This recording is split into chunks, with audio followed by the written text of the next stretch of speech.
그러나 매매 사업자는 보유 기간에 상관없이 6에서 45%의 세율을 적용받습니다.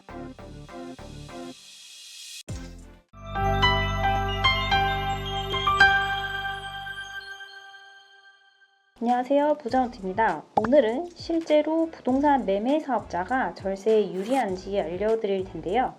현재 1년 미만 주택 보유 시 양도세율은 70%, 1년 이상 2년 미만 주택 보유 시 60%의 양도세율이 적용됩니다. 지방소득세를 포함하면 77%, 66%의 양도세율을 적용받으니 세 부담이 상당합니다. 때문에 매매 사업자를 이용하여 거래하는 분들이 있는데요.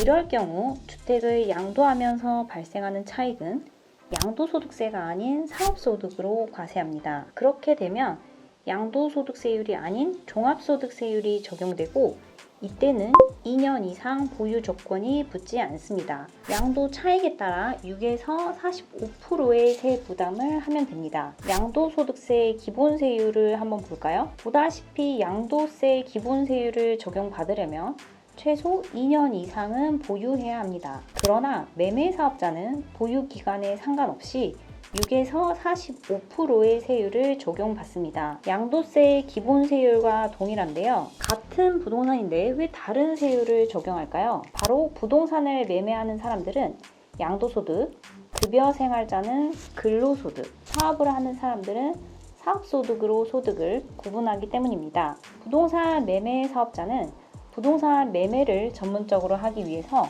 세무서에 부동산 매매 사업자 등록을 한 사업자를 말합니다. 사업자 등록은 필수적이며 종목은 부동산 매매업입니다. 부동산을 재고자산으로 등록하면 양도를 해도 양도소득세가 아닌 사업소득으로 인정받을 수 있습니다. 그렇다면 매매사업자만 등록하면 양도세율이 아닌 사업소득을 적용받을 수 있을까요? 그것은 아닙니다. 세법은 실질관계를 파악해서 판단하기 때문에 매매사업자를 등록하고 해당 부동산을 재고자산으로 등록했다고 하더라도 장기 임대를 하는 등의 행위를 한다면 이는 사업소득이 아닌 양도소득세가 부과될 수 있으니 주의해야 합니다. 매매사업자의 장점은 무엇이 있을까요? 가장 큰 장점은 양도소득세 혜택입니다. 양도 차익을 사업소득으로 간주하여 종합소득세의 기본세율이 적용됩니다. 종합소득세는 과세 표준에 따라 세율이 달라집니다. 예를 들어 8천만 원의 수익이 발생했을 경우 단기 매도를 한다면 개인의 양도소득세는 77%이지만 종합소득세는 24%를 납부하기 때문에 수익률의 차이가 큽니다. 매매사업자는 상대적으로 필요경비를 폭넓게 받을 수 있습니다. 일반적으로 양도세 필요경비 감면은 건물을 수리하거나 건물의 가치를 높이기 위해 소요되는 비용을 의미합니다.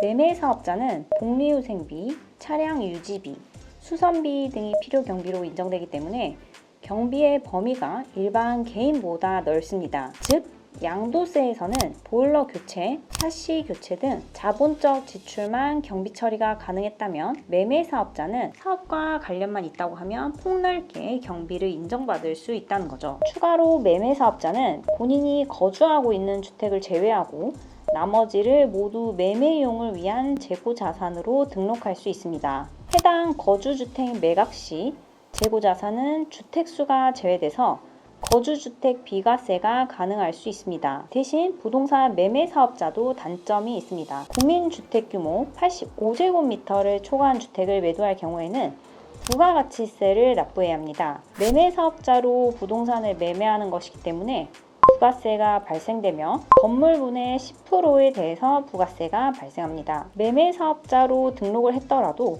정상적인 사업과 관련된 경비에 증빙이 부족할 경우 예를 들어 도배나 장판, 수리비 등 관련 비용의 증빙 없이 무조건 매도했다면 과세관청에서는 사업성이 부족하다고 간주하여 소명을 해야 할 수도 있습니다. 그렇다면 우리는 매매사업자의 장점을 활용하고 리스크를 줄여서 투자를 해야겠죠? 매매사업자로 투자를 하고 싶은 분들은 사업자 현황에 맞게 요건을 맞춰서 본인의 사업 목적과 매도 횟수 등을 정해서 단기 매도를 하고 절세를 목표로 양도소득세와 부가가치세 등을 분석해야 합니다. 또한 수선비와 차량 유지비, 중개 수수료 등 경비 거래 내용을 꼼꼼히 기록해서 증빙 자료를 확보하고, 만약 매매 사업자를 폐업하고 싶다면 폐업 전 기존 부동산이 매매 사업자와 관련된 것으로 간주되지 않도록 상담해 보는 것을 추천합니다. 부동산 투자에 효과적일 수 있지만 본인의 상황에 따라 장점이 될 수도 단점이 될 수도 있습니다. 이번 영상이 매매 사업자 등록을 고려하는 분들에게 도움이 되길 바랍니다. 감사합니다.